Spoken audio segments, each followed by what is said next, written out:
nom de Dieu, changement de Cap Père là, c'est devenu foutaise. Pour les chambres de commerce, on dit que si tu veux être président, toi, il faut que tu n'as qu'à savoir les lire et les écrire. L'écriture, c'est une affaire difficile pour les banabana de la Guinée. On sort dit, nous, on ne sait pas lire les lignes et écrire, mais pour le commerçant, ce qui est vraiment important, c'est connaître compter. Parce que notre argent, quand on te donne, on sait combien il y en a de héros, de dollars ou encore de francs guinéens. Si on se rencontre autour de la table ronde avec les intellectuels de la Guinée, le commerçant il va enlever son culotte à chaque gratteur de papier. Nous, les papiers qu'on connaît, c'est bien vert. Les livres qu'on connaît, c'est les chiffres dans le compte de mon banque. Et là-bas, je dire, on sait qu'il n'y en a pas de photos. Si quelqu'un dit changement de son chambre de commerce, nous, petit chambre, ça ne suffit pas. On veut grand salon et grand village de commerce. Et puis quand on dit qu'Alpha Amadou ou Bobolo ou Saint-Lois, ça n'a pas important dans la Guinée. Et puis quand on dit Banabana de pièces détachées est plus important qu'importateur de farine, de marron ou de berquille. Eh, à nom de Dieu, si tu me cherches qu'à faire qu'on est peut-être. Nous, on sait pas. On a montré que nous, on est capable de faire rentrer l'argent ici plus que celui qui s'applique. On a donné le roi ici plus que le gouvernement. Les pays là, c'est tout le monde qui sont pays. Il y a des gens. Nous, on n'a pas allé qu'à l'école. Quand on a envoyé tous les enfants qu'à l'école. En Guinée, comme à l'extérieur de la Guinée, ils ont étudié jusqu'à, ils ont eu un gros diplôme de l'école Porto. On s'en dit, ils sont en train d'aider nous pour faire du commerce. D'accord. Il faut connaître quelque chose. Président Chambre de commerce, tu dois connaître l'opérateur économique dans le monde entier. Il faut que tu n'as qu'à connaître l'économie de la Guinée. Ça là, ce n'est pas affaire de l'école. Ça là, c'est business. Si tu connais bien le commerce, tu peux appeler quelqu'un qui connaît, si tu connais bien le commerce, tu peux appeler quelqu'un qui connaît les lire et l'écrire. Pour que lui, il n'a qu'à t'aider à gratter les papiers. Si tu veux donner ton chambre de commerce comme affaire de copains et de coquins, voilà, et tu vas voir. Bonjour à toutes et à tous. Merci d'être venus à cette rencontre. Là, nous allons accueillir notre invité du jour, M. Souleymane Ba, qui est écrivain guinéen et journaliste, qui est de passage sur Paris pour la promotion de son livre. S'il vous plaît, veuillez vous lever pour accueillir notre invité. Merci.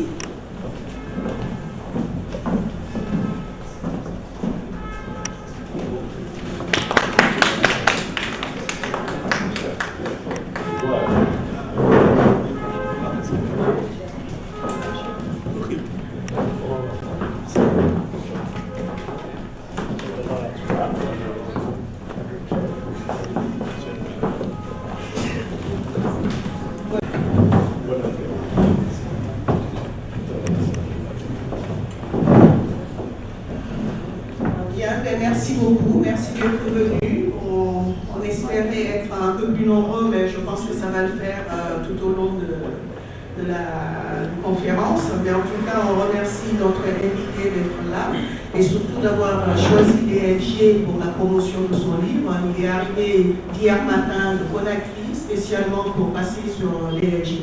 Merci, monsieur. Et soyez bienvenus à Paris et puis à DLG.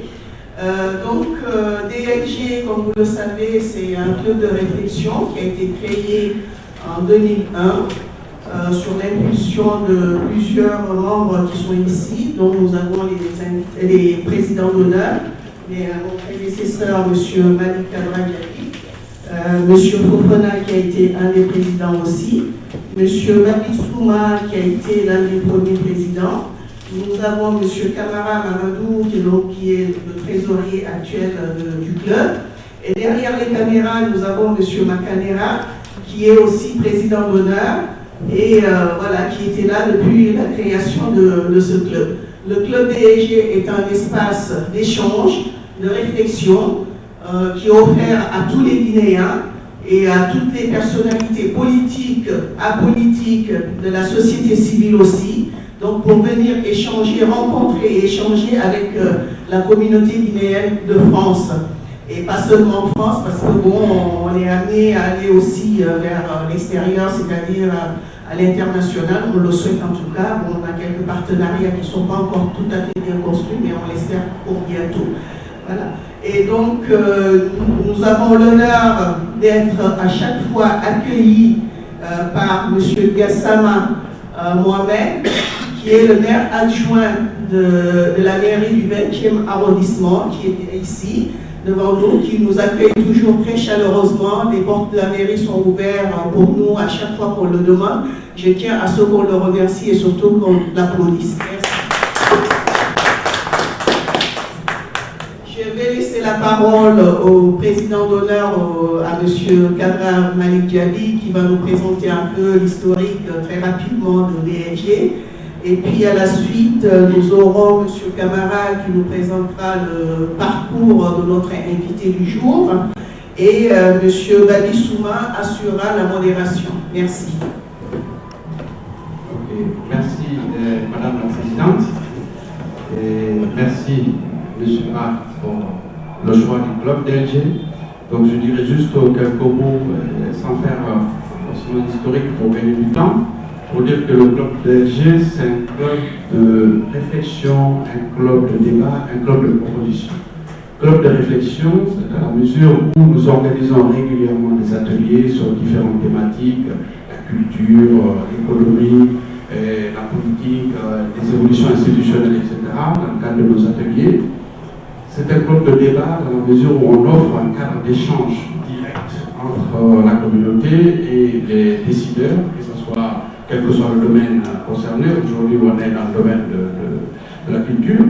Et puis, c'est un club de proposition, dans la mesure où, à travers nos échanges, à travers nos débats, nous essayons de faire des recommandations sur les orientations que nous pensons être adaptées à nos situations, donc vis-à-vis de la Guinée. Le club d'ENG aussi est engagé dans le cadre africain, puisque nous avons travaillé pendant pas mal de temps avec notamment l'IREA, la Maison de l'Afrique, et dans un cadre panafricain, et avec notre rêve de faire demain l'Afrique, qui est toujours un projet qui nous tient à cœur. Donc, sans aller dans les détails, donc je vais donc passer la parole à peut-être directement M. Babi Souma qui va assurer la modération, donc qui va présider cette rencontre. Merci.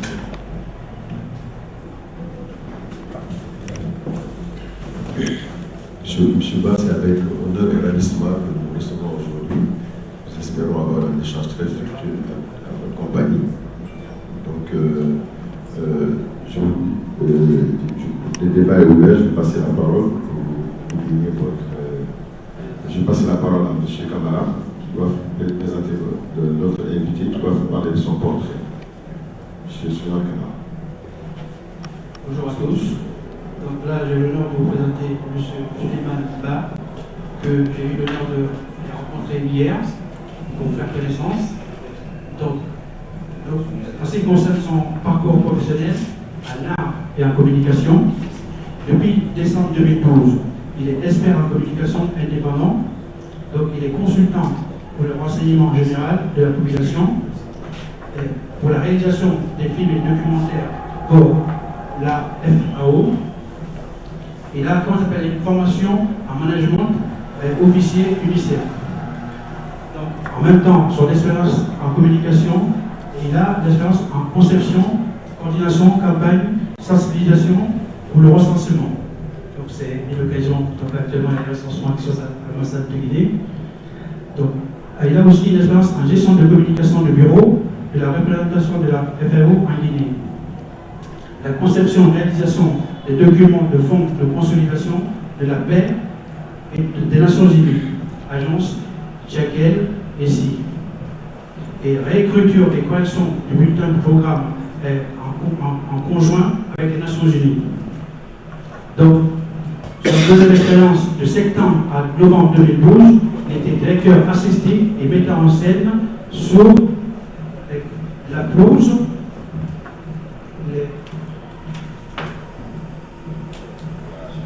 les récréales en 2012 à Ouagadougou, Burkina Faso. Il a aussi été consultant réalisateur des films du programme conjoint avec Promoja, capitalisation, apport d'Invut et UE, Union européenne. L'expérience de août à novembre 2012 et 2011 était consultant en information communication auprès des Nations Unies pour l'élaboration de la stratégie de communication de la conférence internationale des partenaires techniques et financiers de la Guinée. De mars 2009 à mai 2011, il était consultant en communication et directeur artistique pour la conception et la réalisation du film documentaire pour le Fonds des Nations Unies, pour la population UNFPA. Dans cette expérience, il y a eu la conception et la réalisation du film documentaire, le lancement du projet d'appui pêche artisanale et pisciculture pour le plan. Il a aussi participé à la conception et à la réalisation du magazine régulateur pour l'autorité de la régulation des postes et télécommunications. Il a aussi été directeur artistique et il a fait la mise en scène des pièces Roméo et Juliette, les châteaux de la Ruelle, brasserie et commandes du CCFG. Donc ça c'est son expérience pour la communication et l'art. En ce qui concerne son expérience pour la formation et l'administration, de 2001 à 2012, il a été enseignant-chercheur du département pluridisciplinaire de l'Université des Antilles en France. Il a aussi participé à l'Institut de communication Université de Lyon en France. Il a aussi enseigné la sémiologie, communication de crise sociale, des métiers culturels de communication, de développement des médias, pouvoir, méthodologie, de recherche, théorie du discours, coordination des renseignements, sémiologie, suivi des projets tutorés, stages de soutenance et des étudiants en licence et master, avec la direction des mémoires de recherche de soutenance des étudiants en master. Dans son expérience de formation administrative, donc de 1997 à 98, 99, 2001, il était vacataire administratif au service d'information et d'orientation de Lyon 2. Standard téléphonique, information, orientation, sur 3 mois par an. Donc, dans tout ce qui sur son expérience, donc il a aussi une expérience en socioculture. Donc de 2000 à 2004, il était président de l'association des étudiants de culture africaine de Lyon, AECAL.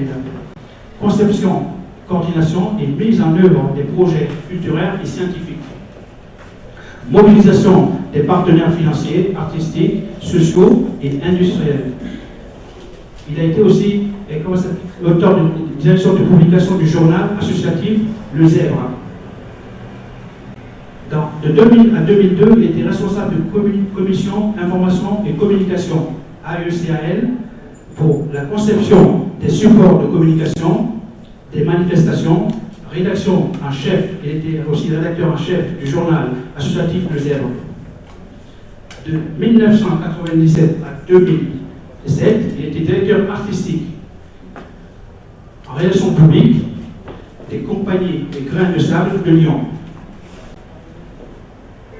pour le montage de dossiers de presse et de films. Donc là aujourd'hui, on est là pour le recevoir, pour présenter son livre, Le Chronique Tranchant, publié ce matin.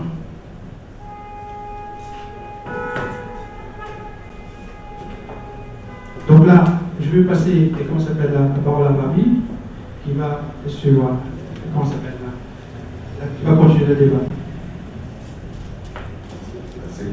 Je vais donner la parole à M. Souleymane Ba, qui présente son ouvrage, qui parle un peu de lui dans son ouvrage. Ensuite, on passera à un échange avec la salle. Je vous remercie de vous être déplacé pour DRG et pour l'écoute de M. Souleymane Ba.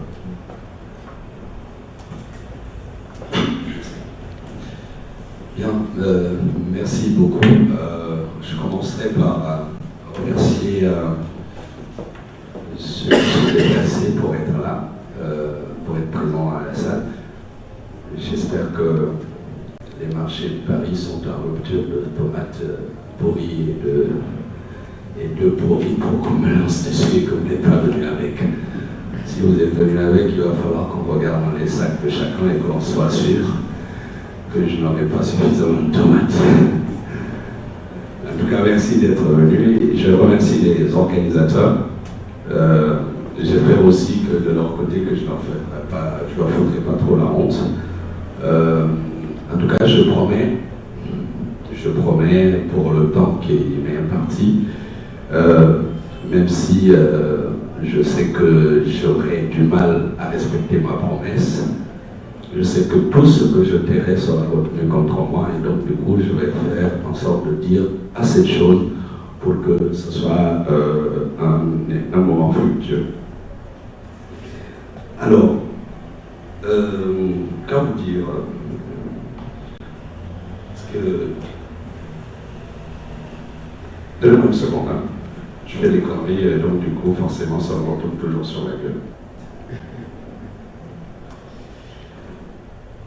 Le thème de la conférence, en fait, lorsque j'ai parlé avec Madame Agoura, c'était un peu essayer de parler de mon livre, mais en même temps de parler de mon engagement et de mon parcours pendant ces dernières années, parce que je me disais qu'en fait, le livre en question que vous avez sous les yeux est l'aboutissement en fait, d'un engagement, en tout cas une partie de cet engagement personnel que j'ai depuis un certain nombre d'années, ici, enfin en Guinée et ici en France. Comment est né ce livre? Pourquoi? D'où il est venu? D'abord, en fait, en 2003, j'ai commencé à écrire des textes dans un journal que vous connaissez à mon avis tous, qui s'appelle Le Lynx. Dans la page le journal Le Lynx a une page qui s'appelle La Chronique Assassine. La Chronique Assassine, pour ceux qui savent, a été est certainement une des pages les plus lues. Il se trouve qu'en 2003, lorsque j'étais encore étudiant en France, je suis rentré en Guinée et il y avait une situation politique à l'époque assez difficile et j'avais l'impression que les Guinéens étaient un peu étouffés, donc j'avais écrit un texte qui s'appelait Le Destin étranglé, que j'ai laissé au journal Le Lynx. Parce que je voulais que ce soit publié. Quelque temps après, je suis revenu en France et le texte a été publié une fois que j'étais plus en Guinée. Donc, et ensuite, ceux qui étaient au Lynx à l'époque m'ont demandé si je pouvais régulièrement leur fournir des textes. Donc c'est comme ça que j'ai commencé à écrire des petites chroniques que j'envoyais régulièrement au journal et qui ont commencé à être publiées dans la Chronique Assassine. Ensuite, cette Chronique Assassine, donc j'ai continué à l'animer pendant un moment, entre-temps avec celui qui était jusqu'au mois de janvier dernier encore le ministre de la Culture, Ahmed Tidiane Cissé. On était co-animateurs sur la Chronique Assassine et donc du coup on se relayait une fois par semaine. Une fois c'était moi, la semaine d'après c'était lui. Et puis il y avait d'autres contributeurs comme un autre monsieur qui s'appelait Sandré Sako qui est décédé. Il va falloir que je fasse très attention d'ailleurs parce que tous ceux qui ont écrit dans cette chronique ont commencé à disparaître. C'était William Sassine, après c'était Sandré Sako, ensuite c'était Ahmed Tidiane Cissé. Il faut que je fasse attention à cette page. Bon, bref, de toutes les façons j'ai arrêté dans cette page. Comme vous le savez certainement, il y a à peu près 2 ans, le Lynx a lancé une radio qui s'appelle Lynx FM. Et il se trouve que ceux qui dirigent la radio sont des amis à moi, le rédacteur en chef et le directeur de publication. Un an après la première diffusion, la première émission, au premier anniversaire, mes amis en question m'ont demandé est-ce que je pouvais faire des chroniques quotidiennes dans cette radio. Il se trouve que j'avais commencé sur ma page Facebook quelque chose que j'avais appelé les tranchantes de Jungle. Je vous expliquerai pourquoi ça s'appelle tranchante plus tard. Et donc je leur ai dit, écoutez, puisque j'ai commencé ça, on va tout simplement déplacer les tranchantes de Jungle à la radio. Et donc du coup, les tranchantes de Jungle qui étaient sur la page Facebook sont retrouvées à la radio dans une diffusion quotidienne à 8h30 tous les matins et diffusée après toutes les éditions du journal donc à midi, à 15h et puis 19h et 22h. Ensuite, les gens qui écoutent les textes ont commencé à me demander les textes. Est-ce que ceux qui écoutent les chroniques, est-ce qu'on peut avoir les textes? Ceux qui sont à Conakry, ceux qui sont en France et à l'étranger, qui ont accès à Facebook, c'est facile. Et qui fait partie de ceux-là, je crois. Parce que je balance régulièrement sur la page Facebook, donc ils ont accès rapidement au texte. Donc, ils m'ont dit, peut-être le mieux, ce serait qu'on ait un livre. Donc, d'où l'idée du livre. Maintenant, qu'est-ce qu'il y a dans les tranchantes, dans ce livre-là?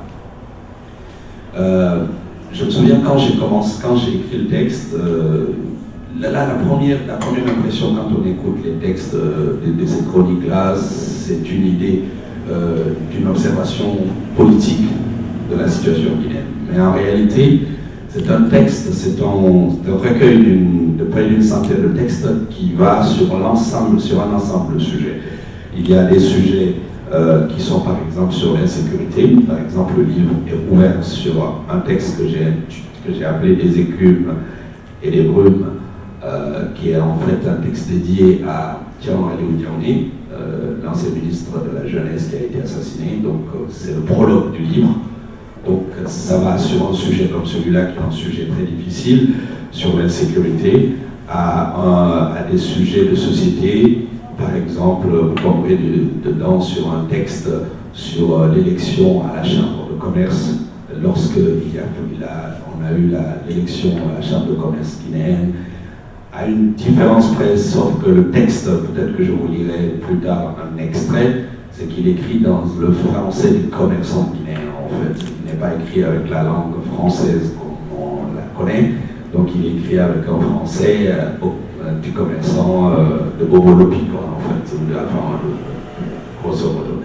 Donc vous avez des textes sur la société, vous avez des nécrologies culturelles, par exemple, il y a des textes dedans sur Souleymane Koli, qui était le directeur de l'ensemble Koteba. Vous avez des textes sur William Sassi, par exemple, aussi dedans.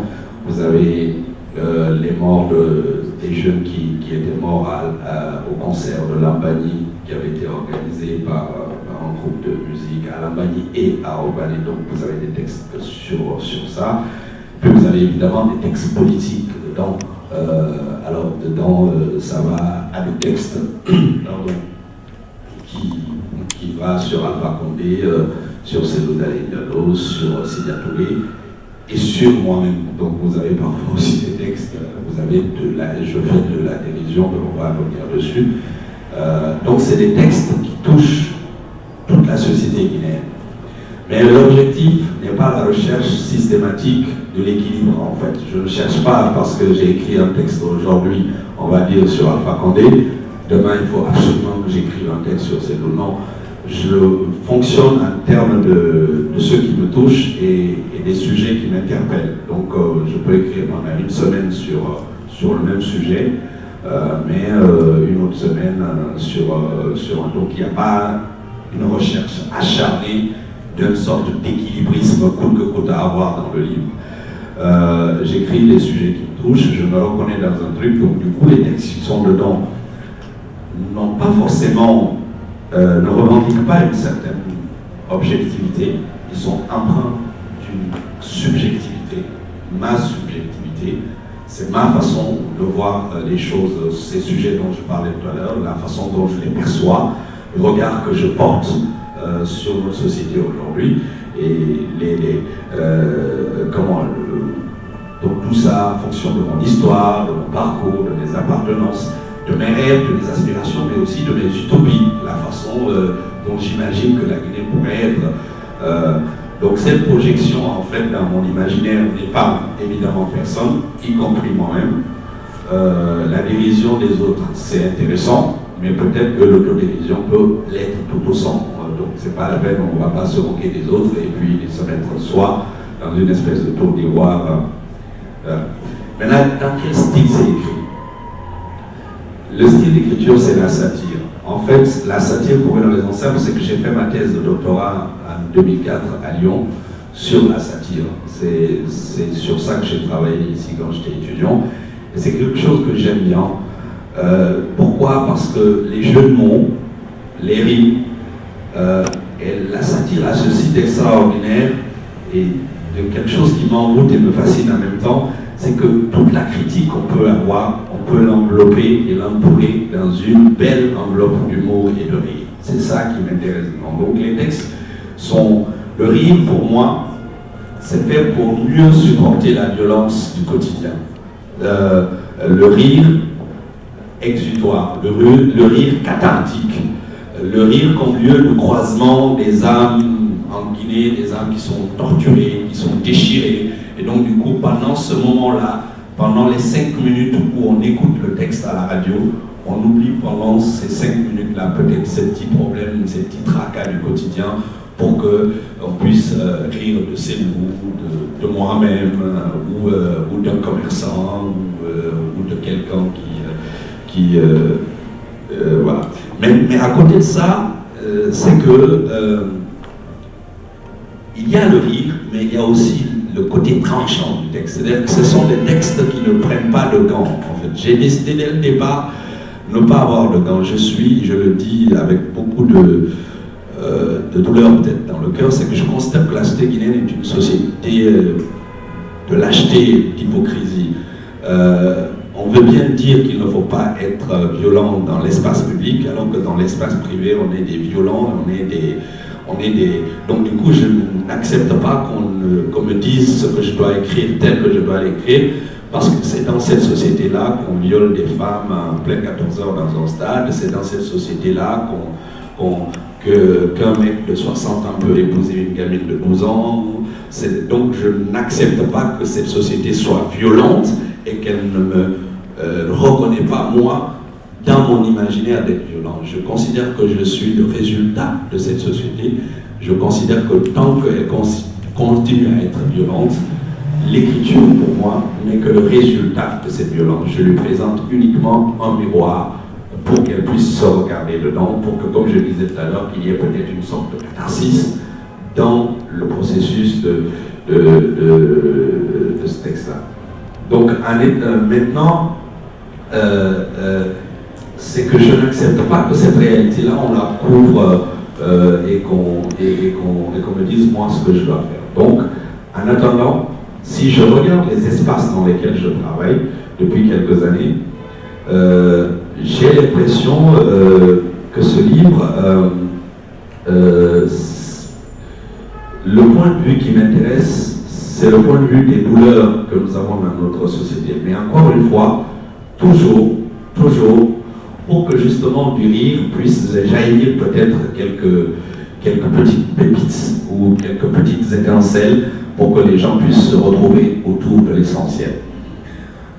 Voilà le sens de l'engagement, à la fois dans ce livre, mais aussi sur l'ensemble des espaces dans lesquels j'évolue. Maintenant, pour terminer, quand je regarde les espaces dans lesquels on travaille, dans lesquels je travaille moi depuis 4 ans, c'est que j'ai l'impression que, justement,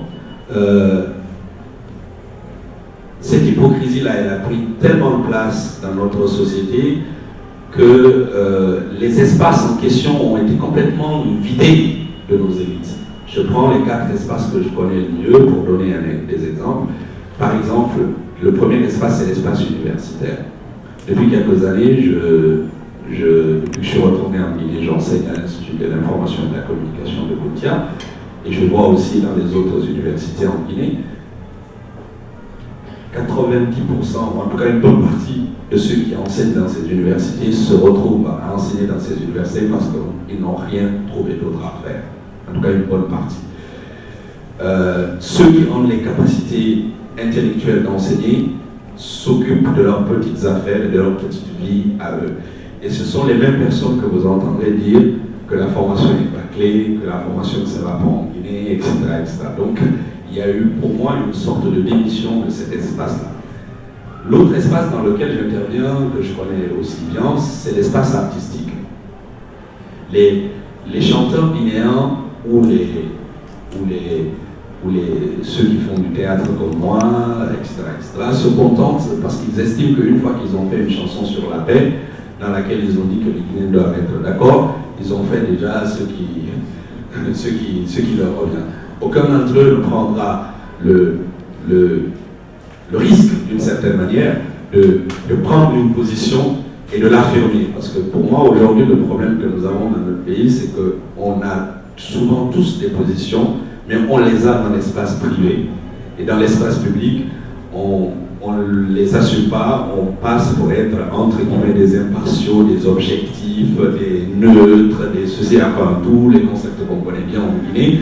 Et donc, du coup, les artistes guinéens sont à l'image de cela. Ils font une chanson, ils ont fait une chanson sur la paix et l'unité nationale, ils considèrent qu'ils ont déjà fait ce qui leur revient, et donc ils n'ont pas à prendre position. Par exemple, je donnais l'exemple hier, on a actuellement la question du recensement. Vous avez des artistes qui auraient pu porter cette voix-là pour demander aux gens que c'est un acte citoyen, ce n'est pas un acte politique.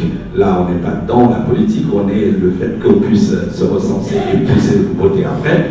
On aurait pu que ces artistes puissent être des porteurs de cette revendication-là, qu'elle ne soit pas une revendication politicienne d'une certaine manière, que ce ne soit pas les hommes politiques qui soient obligés de demander à des militants de le faire. Il y a un artiste qui a lancé un truc sur Facebook, aucun autre ne l'a suivi, tout est scellé sur la toile, personne ne l'a suivi alors qu'ils auraient pu être des porteurs de ça.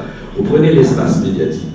L'espace médiatique, c'est un des espaces, pour moi, cauchemardesques de notre pays, parce qu'il y a beaucoup de personnes qui se sont retrouvées parce qu'ils n'ont rien à faire, vraiment. Et à côté de ça, c'est que vous avez, quand vous écoutez les médias guinéens, tout le monde a raison et tout le monde a tort.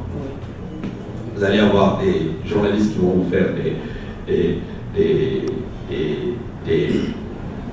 des analyses, comme ils disent.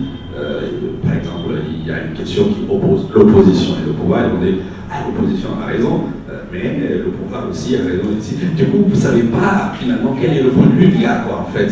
Et ça, pour des gens qui sont censés parfois à un moment donné être des leaders d'opinion, à mon avis, moi je suis un peu perdu parce que je me dis, bon, si tout le monde a raison, finalement, qui a tort, quoi. Voilà, donc. Alors, le dernier espace que je connais un peu mieux, c'est l'espace politique. Alors là, c'est le pompon, c'est là où certaines parlent du girouette politique. Moi, je dis c'est pire que les girouettes, parce que les girouettes, c'est quand il y a du vent. Eux, ils fabriquent leur propre vent. Donc, du coup c'est encore pire que ce qu'on peut imaginer. On a des gens qui peuvent dire une chose aujourd'hui, le lendemain dire complètement autre chose, et il n'y a personne qui peut les interpeller, parce que j'ai un ami qui me disait en fait que les choses sont complètement changées. Je crois que dans un des textes, je dis que aux États-Unis, s'il y a le rêve américain, en Guinée, il y a le cauchemar guinéen. C'est-à-dire qu'aux États-Unis, le rêve américain, le principe, c'est que quelqu'un ne peut pas partir de nulle part, peut devenir, peut avoir un rêve et grandir. En Guinée, oui, sauf que c'est dans l'autre sens que ça se passe. C'est quelqu'un vraiment qui peut venir foutre le bordel dans une société complètement emmerder tout le monde, et à la fin du compte, on s'en sort pas. Maintenant, le problème pour moi vient du fait que, au bout du compte, on ne sait plus où sont les élites. Les élites ont complètement déserté tous ces espaces, et puis après, ces mêmes élites attendent que le changement se passe. Tout le monde veut que ça change, et personne finalement ne veut se mouiller. Je donne un exemple pour moi qui est le plus saugrenu. Vous prenez une manifestation politique qui se passe en Guinée, vous avez des gens qui ont un certain niveau intellectuel, qui vont se lever, ils savent que le grabuge commence dans les rues de Conakry à partir de 9h, 10h, à 5h du matin, ils vont se lever, ils vont prendre leur petite voiture, ils vont aller tranquillement à leur boulot, ils vont aller travailler, ils vont rester à leur boulot jusqu'à 19h, 20h, quand tout est fini, ils reprennent leur voiture et puis rentrent chez eux. Ça ne concerne pas, c'est pas leur problème. Quand il y a eu, à un moment donné, justement l'assassinat de Tiernalé, la société civile guinéenne a appelé une manifestation pour dénoncer l'insécurité, ils se sont retrouvés, c'était 100 personnes. Alors que tous les jours, on entendait les gens dans les radios dire l'insécurité ceci, l'insécurité cela.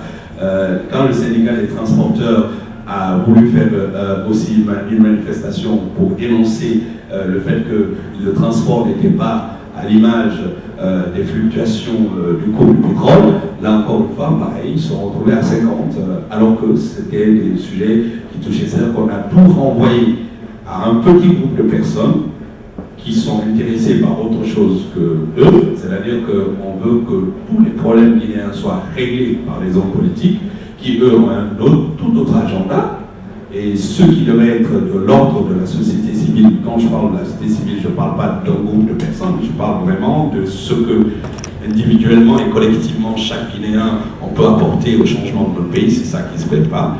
Voilà. Et pour terminer, juste il y a deux jours avant mon départ, il y a eu une décision de la... J'en parle parce qu'en fait ça touche directement mon livre, puisque moi j'ai fait le choix dans le métier de journalisme de faire des chroniques. C'est ce que j'aime, parce que la chronique, elle a ceci qui m'intéresse. J'affirme un point de vue. Je ne suis pas dans le factuel. Le journaliste est dans le factuel, il y a quelque chose qui s'est passé, il raconte ce qui s'est passé, point barre, chacun de se faire son propre point de vue et sa propre opinion. Moi, dans la chronique ou dans l'éditorial, ça me permet d'affirmer un point de vue avec toute la part de subjectivité qu'il peut y avoir dedans. C'est pas ce que je dis, c'est pas parole d'évangile, mais au moins j'affirme mon avis. Et donc il y a 2-3 jours, la haute autorité de la communication a décidé que à partir de maintenant jusqu'aux élections, il y a un certain nombre de genres journalistiques qui doivent être interdits en Guinée, dans la chronique. Dans la chronique, les éditos, on doit interdire tout ce qui est... il y a plusieurs choses, en tout cas, bon, c'est l'édito qui m'intéresse. Alors, donc je vais faire un texte, j'ai commencé à faire un texte là-dessus.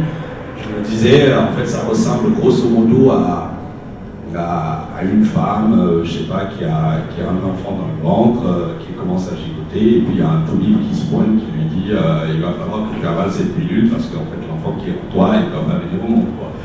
C'est presque ça. Ouais, et je me dis peut-être que Martine Condé,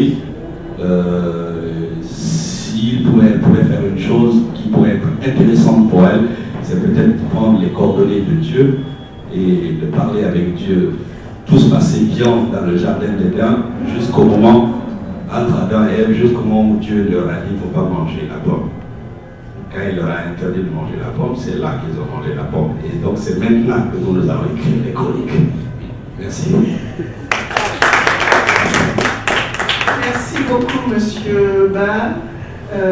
C'est très intéressant. Bon, moi, je n'ai pas eu l'occasion vraiment de faire la lecture de votre livre, mais bon, ce que j'en ai lu, en tout cas, si j'ai bien compris, vous êtes un peu un empêcheur de tourner en rond, et vous décrivez les faits de société, des sujets qui, aujourd'hui, c'est vrai qu'ankylosent un peu notre société, que vous dénoncez sur le ton satirique, si vous voulez, moi je dirais humoristique, c'est-à-dire avec de la légèreté, bon, des situations dramatiques, hein, mais que vous traitez quand même d'une façon assez légère pour permettre justement que n'importe qui, en tout cas, comme vous dites, c'est dans un langage du commerçant du marché, c'est-à-dire ça permet à n'importe qui, à un citoyen lambda en tout cas, de pouvoir, à un lecteur lambda, de pouvoir s'approprier les textes. Donc c'est des sujets qui sont quand même des fois assez dramatiques, mais que vous traitez avec quand même beaucoup d'humour et puis de légèreté. Donc voilà, maintenant je vais laisser la parole à M. Bagissouma qui va faire la régulation, la modération dans la salle. Si nos invités veulent poser des questions, faire des remarques, le débat est ouvert. Merci. Merci. Avant de passer la parole à la salle, je voudrais remercier l'intervenant qui a dit des choses très intéressantes. Il faut que je vous rappelle que le club DG qui est né en 2001, lors de sa troisième rencontre, a parlé de la presse. Le thème était la presse était indépendante, libre en Guinée. Donc ce n'est pas aujourd'hui qu'on commence à parler de la presse. Et comme il est écrivain aussi, je rappelle qu'en novembre 2002, toute une journée, nous avons consacré la journée à la journée du livre, et tous les Guinéens, toutes les personnes qui ont écrit sur la Guinée, que ce soit les Guinéens, les autres personnes, d'autres nationalités, on leur a donné la parole. Mais on ne peut pas, moi j'ai vraiment, j'apprécie votre courage. Donc ici c'est une termine d'expression libre, hein. Donc on a reçu tout le monde ici, des gens de position, des personnalités de premier plan. Donc c'est pour le langage que lui, mais quand même, il a dit des choses qui sont quand même très intéressantes. parce que je vois en lui un esprit libre, un esprit indépendant. Pour moi, comme dirait l'autre, l'écrivain est le miroir de sa société. Il a le courage de dire ce qu'il pense, et c'est à son honneur. Je ne suis pas un avancement masqué. Je voudrais citer, pour terminer, Nadine Gordima qui disait ceci. La politique n'est pas le but dernier absorbant tous les autres. Si la politique n'est pas tout, elle est en tout. Donc je pense que c'est très intéressant tout ce qu'il a dit. Et je retiendrai une chose vraiment sur laquelle vraiment, chose qui a beaucoup sonné dans mon esprit, c'est l'attentisme. L'attentisme disait, moi je dirais la faillite de la division des élites. Ce n'est qu'une parenthèse que je vais faire. Je n'ai pas eu malheureusement l'occasion de le voir récemment. J'ai vraiment, après avoir entendu, j'achèterai votre bouquin, je le lirai avec beaucoup d'intérêt. Donc voilà, donc je vais passer maintenant la parole à la salle. Et ceux qui sont intéressés vont me donner leur nom. Monsieur le maire, monsieur Tessama.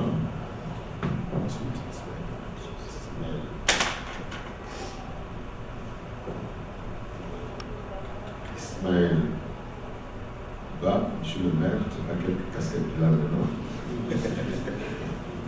Aujourd'hui, je suis pas DLG aujourd'hui.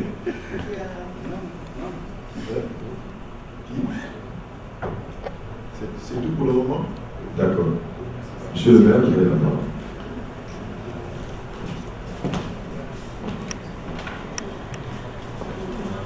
Merci, monsieur Ba, pour cette brillante exposé. En janvier,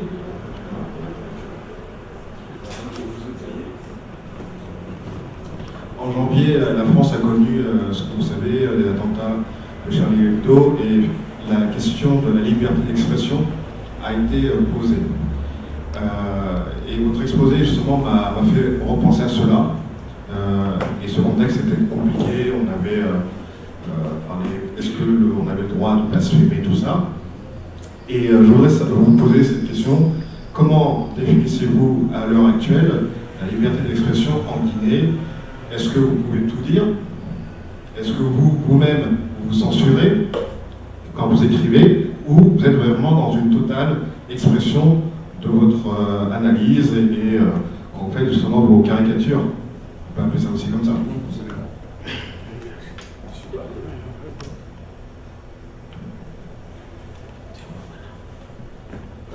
Bonjour, j'ai juste une question à poser. D'abord, je voudrais remercier Souleymane, qui est très connu, qui est un homme engagé, que j'ai souvent l'occasion de rencontrer pendant mes séjours en Guinée. J'ai juste une question. Alors, aujourd'hui, peut-on rire de tout en Guinée? En Guinée, ça? En Guinée. Bon. Il ne faut pas avancer parce que... Non, c'est bon. Merci beaucoup, monsieur. Je vous ai écouté avec beaucoup d'attention. Il y a quelques passages qui m'ont interpellé. Je ne suis pas le seul à le savoir certainement. Heureusement, il y a des gens qui le disent. Je vous pose la question, moi j'observe la Guinée de très loin. Mais ce qui est la pratique qui est la plus partagée en Guinée, c'est vraiment l'hypocrisie.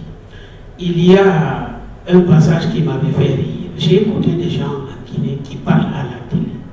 Mais s'ils disent que le pouvoir a tort ici, avant la fin de leur intervention, même s'il fallait inventer, il fallait que l'opposition aussi ait peur, vice-versa. Ce n'est pas parce que je suis de l'opposition, moi je n'avance pas, parce que je dis ce que je pense. Très souvent, très dur avec l'opposition. Ce n'est pas un problème de parti politique ici. Mais est-ce que pouvez-vous nous dire, étant sur le terrain, qu'est-ce qui a pu permettre que cette pratique aussi regrettable soit répandue en Guinée? La dignité n'a plus droit de citer.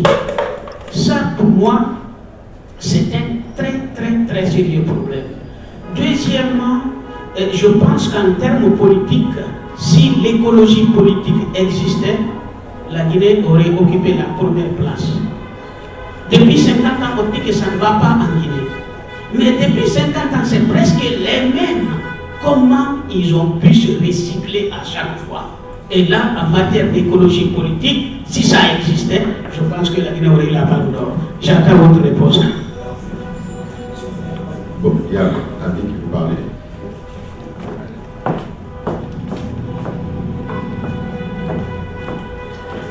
Bonjour, je m'appelle Amélie Ponty. Je suis très souvent en chronique avec le journal Le Lynx. Je réponds très souvent d'ailleurs aux questions. Effectivement, je rejoins M. Mancamera concernant la Guinée. Je crois que c'est une question de mentalité. Et c'est vrai que c'est toujours les mêmes personnes qu'on voit, que ce soit dans l'opposition. Comme je dis souvent, c'est blanc bonnet, bonnet blanc. Et pourquoi quand on regarde la télévision guinéenne, on ne trouve pas sur les plateaux des débats pour dire ce qui ne va pas et apporter aussi des solutions. Qu'on soit de l'opposition, qu'on soit dans le gouvernement actuel, trouver des solutions. Et la mentalité guinéenne a complètement changé. Et il y a ce laisser aller, c'est vrai qu'on dit, comme on dit, cette hypocrisie vis-à-vis du gouvernement, vis-à-vis même de soi. Mais il faut qu'on fasse du forcing, essayer de dire la vérité, quel que soit. Bon, c'est vrai qu'on est obligé de se sacrifier quelquefois, et il faut ne pas avoir peur de dire la vérité. Parce que quand on voit ce qui se passe actuellement, et les mêmes têtes, c'est les mêmes personnes, ce n'est pas possible. Même il va y avoir des élections, on ne peut pas avoir ces mêmes têtes-là, ces personnes qui ont gouverné pendant des dizaines d'années, 20 ans, et pourtant qui vont dire, je ne sais pas qu'est-ce qu'ils peuvent apporter, puisqu'ils étaient au gouvernement. Je ne vois pas qu'est-ce qu'ils peuvent apporter. Je pense que ces personnes-là ne peuvent pas gouverner. Il faut qu'il y ait des nouvelles têtes, des nouveaux dirigeants, et avoir quand même le boulot de dire la vérité, quel que soit, il ne faut pas avoir honte et il ne faut pas avoir peur de dire la vérité, parce que c'est le pauvre peuple profond qui en souffre. On est là, on parle, mais on ne fait rien. Rien. Voilà. Merci. Je vais avant de donner la parole à M. Mohamed qui vous pose une question. Je voudrais tout d'abord remercier l'orateur parce que je n'ai pas pu le retenir lors de certains passages qu'il a évoqués, notamment quand il parle du rire. Le rire est salvateur. Le rire est la catharsis d'une société. Le jour où on aura compris qu'il faut rire de soi-même, on aura fait un grand pas. Et c'est ce qui nous manque généralement en Afrique, et principalement en Guinée. Il a aussi parlé de la transhumance politique qui est une denrée très recherchée en Guinée. Vous voyez les mêmes qui ont servi sous le PDG, qui se sont reconvertis sous le PUP, qui sont devenus des syndicalistes après et qui aujourd'hui sont RPG tout en dehors. C'est-à-dire qu'on a du mal en Guinée à admettre qu'on est peut-être les enfants d'un même père, mais on n'est pas forcé d'avoir les mêmes opinions. La différence est dans l'opinion et dans la nature des choses. Il faut que le jour où on l'admettra, on aura aussi fait un grand pas. Il a parlé de la désertion, la peinture qu'il fait du champ politique, de l'espace politique est édifiante. Il a parlé de la désertion des élites. Et c'est le cas, il faut le dire. Et il faut un sacré courage politique pour faire ce qu'il fait en Guinée. Parce que quand on voit la dernière sortie, on a discuté il y a quelques minutes, de la présidente de la haute autorité, intimidant en quelque sorte toute volonté de dire ce qui est, qu'il ne soit pas dans la lignée de la loi officielle, la loi RDG. Il y a de quoi se poser des questions, c'est-à-dire qu'on est en 2015 et on fonctionne encore selon les schémas nord-coréens, antédiluviens ou nord-coréens. Je vous remercie. Monsieur Barr, vous avez parlé de Jouette. Le personnage le plus édifiant en matière de Jouette, c'était Edgar Ford sur la 4e République qui disait qu'il n'avait pas besoin de vent pour tourner. Et voilà.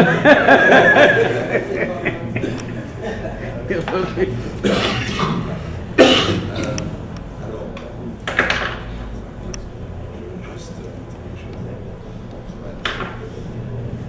Alors, je vais commencer par M. Gassama. Est-ce qu'on peut tout dire? C'était ça la question. Je considère que, de mon point de vue, la façon dont je fais ce métier-là, je préfère qu'il y ait de l'autocensure. Je considère que j'ai le droit, en écrivant, à un moment donné, imaginer que là, peut-être, je suis en train de franchir une limite. Mais cette limite-là, c'est à moi de me l'imposer. Je n'accepte pas que quelqu'un d'autre me l'impose. Je refuse cela. Et malheureusement, ce n'est pas toujours bien compris par les gens qui sont pour de moi. Quand j'ai commencé à écrire les chroniques à la radio, on me disait oui, parce que très souvent, pour ceux qui connaissent mes textes, je n'y vais pas beaucoup de la cuillère. En fait, les choses viennent dans ma tête, je les écris, voilà. Encore une fois, mais moi, je les écris, mon objectif, c'est pas de faire mal à quelqu'un. Donc, du coup, je ne vois pas pour quelle raison je vais me faire de l'autocensure, d'une certaine manière. Donc, mais si la censure vient de moi, si c'est moi qui me l'applique, je l'accepte. Mais je n'accepte pas qu'on me dise quelle est la limite que tu ne peux pas franchir. Maintenant, parce que nous appartenons à une société, parce que nous faisons partie d'une société, de toutes les manières, la société nous a donné un certain nombre de règles à respecter. Donc, puisque si la société nous a suffisamment bien formés, forcément nous ferons notre propre censure. La société n'a pas besoin de nous dire là tu ne dois pas le franchir, parce que si elle a bien fait en tout cas correctement son travail, maintenant si elle ne l'a pas fait correctement, bon, ça, mais c'est pas forcément tout est compris. En fait, je répondis parce que la question elle est liée aussi à celle d'Ismaël sur est-ce qu'on peut rire de tout en Guinée. Évidemment qu'on ne peut pas rire de tout en Guinée. Moi, je vous dis, j'ai le nombre de... Les premiers textes que j'ai commencé à écrire, mon père me dit, mais tu es fou, comment tu peux écrire ce genre de choses? J'ai écrit un texte une fois, je crois, j'avais fait un jeu de mots, miséricordieux, et j'avais écrit miséricondieux. Con, un Dieu con. Il y a quelqu'un qui a trouvé mon numéro dans le journal de Lynx et qui m'a appelé. Il m'a dit, ouais, lui, il me dit, moi j'adore ce que vous faites, j'adore vos textes, etc., c'est génial ce que vous écrivez et tout ça. Mais là, vous avez quand même dit un truc, vous ne pouvez pas dire ça et tout ça. À partir de maintenant, je ne lis plus le journal. J'ai dit, ouais, bah écoutez, ça fait 3 000 francs le mois. Voilà, c'est ce que je lui ai dit. J'ai dit, vous n'avez pas envie. J'ai dit, parce que le problème est le suivant. Vous me dites que je n'ai pas le droit d'écrire miséricordieux. Quelqu'un d'autre va me dire, tu n'as pas le droit d'écrire ça. Un autre troisième va me dire, tu n'as pas le droit d'écrire ça. Un quatrième, etc. Et puis à un moment donné, il me reste quoi? Donc je n'autorise personne à me dire ce que je dois écrire et ce que je ne peux pas écrire. Je vais vous lire juste un passage, peut-être, de la chronique que j'ai écrite juste après les trucs de Charlie Hebdo. Parce que, après Charlie Hebdo, j'ai fait une émission. Il y avait 4 invités. Il y avait 3 d'un côté et moi en bas. Il y avait 4 qui défendaient que, oui, j'ai eu des discussions, même au sein de l'UFDG, parce que je pense que c'est un secret pour personne aussi que je suis chargé de communication de l'UFDG. Bon, ben, j'ai eu des discussions terribles avec des gens qui étaient là-bas qui me disent, non, tu n'as pas... Il y a quand même le prophète, c'est sacré. J'ai dit oui, il est sacré pour vous. Pour le cas de Charlie Hebdo, il n'en a rien à cirer, c'est juste un homme, le prophète.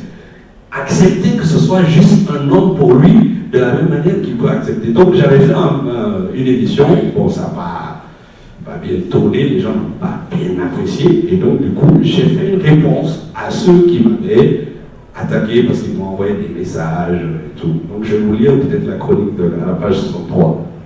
La chronique 63.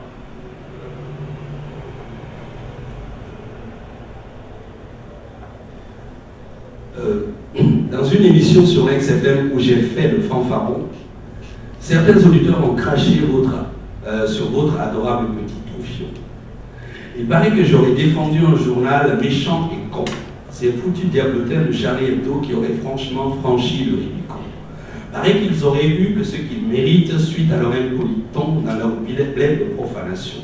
Paraît que les frères Kouachi ont bien fait de casser leur petit bilagro de crayon pour leur purification. Tant pis pour la liberté d'expression. Tant pis pour les couleurs de la dérision, tant pis pour la liberté d'opinion. Cette liberté-là même qui me garantit de voler dans les plumes des pilleurs de notre nation. Cette liberté, celle-là même qui me permet de défendre l'axe Bambé-Tokoza qui vibre de rébellion parce que les gamins qui sont nés ici refusent de s'aplatir dans la soumission. La liberté, cette liberté, monture de laquelle j'élève des violents tourbillons contre un régime qui gouverne dans la division et la stigmatisation. Oui, liberté, je parle de cette liberté que l'on veut mettre en hibernation juste parce qu'un rigolo crayon a osé la transgression. La liberté, cette liberté terrifiante, liberté qui guide mon inspiration, accouche de mes tranchantes que certains tiennent en adoration. À la plume qui a tracé un irrévérencieux sillon, ils ont répondu par une giclée de sang des trublions. À l'insolence et l'impertinence des félons, ils ont répondu par les flonflons des canons. Et quand j'essaie d'expliquer la différence de ces réalisations, ils y voient une légitimation de la provocation. Quand je dis que tout ceci n'est fait que pour rire de la déraison, ils croient que mon âme a arpenté les sentiers de la perdition. Quand mon cœur s'offusque de l'intolérance et de la manipulation dans notre religion, de l'intoxication érigée en liberticide fanion, on me croit frappé de damnation, que je mérite l'excommunication. Alors ce matin, ô vénérable détenteur de la vérité en surdimension, je vous demande pardon. Pour l'offense que j'ai portée à votre sanctuarisation, je demande absolution. Ô gardiens de notre foi qui ne doivent souffrir d'aucune contestation, je vous tends mes petites fesses rouges pour votre vigoureuse correction. J'ai cru que si nous avions un partage des quotidiennes élucubrations, c'est sur la base des valeurs que nous partagions. Je n'ai jamais imaginé que notre accord était fondé sur les cibles de mes lamentations, mais qu'elles étaient solides sur des valeurs aussi cardinales que le droit à l'opposition. Reconnaître à chacun le droit d'avoir sa propre vision et se battre pour que cette différence soit une positive discrimination. Quand l'humanité nous croyions, quand l'humiliation nous pissions, quand la dénonciation nous nous exercions, quand cet exutoire nous nous reconnaissions pour s'assurer que la diversité survive au-delà de toutes les velléités qui veulent nous cloîtrer dans leur prison. Je suis Peul, mais musulman à tâtons. Jamais je n'ai vibré d'une quelconque prétention. Ma défense est celle d'un homme humble dans la nudité de tout ce que le Seigneur a octroyé de limitation. Conscience et limites qui dansent dans ma caboche en distorsion, alors n'y voyez que l'expression des conneries et la déconne d'un pauvre au fond. Vous autres qui êtes déjà dans la fraîcheur du paradis et de son élévation, priez que l'enfer des égarés ne soit qu'ébullition. Priez dans votre ferveur immaculée pour leur rédemption, parce que vous ne serez bon musulman, que lorsque vous aurez voulu pour votre prochain ce que vous estimez pour vous bon. J'espère qu'en ces paroles, vous croyez comme au prophète et ses bénédictions. En tous les cas, les préceptes de l'islam, eux, sont sans équivoque. Et la tolérance est dans la foi, l'affirmation d'une conviction. Voilà. Donc je m'arrête là avec ça. Donc c'était ça l'idée. L'idée, c'est que j'aurais pu me taire. Ils ont dit ça, et puis j'aurais pu ne rien dire. J'ai enfoncé le coup. Je me suis dit, je ne me tais pas, de la même manière que je ne me tairai pas sur cette histoire de la hack. Je vais faire un papier pour dire à Martine Condé que je ne suis pas d'accord. Maintenant, ça veut donc dire qu'effectivement, il y a des limites. Il y a des censeurs qui sont là, et les censeurs sont de tous côtés. Ils sont du côté du pouvoir, ils sont du côté de ceux qui aspirent au pouvoir, ils sont du côté de la famille, de votre père, de votre mère, de votre tante. Chaque fois que j'écris un texte comme ma femme me dit non, là quand même, tu es allé trop fort, il faut que tu arrêtes là. Et bon, ils sont là, ils attendent, mais qu'est-ce qu'on fait? Est-ce qu'à ce moment-là, ce que je fais, comme je le dis, je ne le fais pas contre quelqu'un. Honnêtement, je ne le fais pas contre quelqu'un. Et donc, à partir du moment où je ne le fais pas contre quelqu'un, je ne vois pas pourquoi je dois me censurer. Je le fais parce que j'estime, comme je le disais tout à l'heure, c'est un exutoire pour moi. C'est trop difficile la vie en Guinée. Ce qu'on vit là-bas est compliqué. Il faut bien qu'on trouve une manière de supporter ça. Pour moi, c'est la chronique. Et je pense que ceux qui l'écoutent aussi le matin, ça leur permet pendant ce moment-là aussi de trouver cet exutoire-là. Et donc, il ne faut pas enlever ça, il faut qu'on plutôt encenser ça. L'hypocrisie, pourquoi on l'a en Guinée, je ne pourrais pas, ce serait prétentieux de ma part de répondre, mais j'ai ma petite idée là-dessus. En fait, je crois que le tour de force que les gouvernants, quels qu'ils soient, depuis que le pays existe, ont réussi en Guinée à faire dans notre pays, c'est d'avoir tout ramené à la question de la survie personnelle.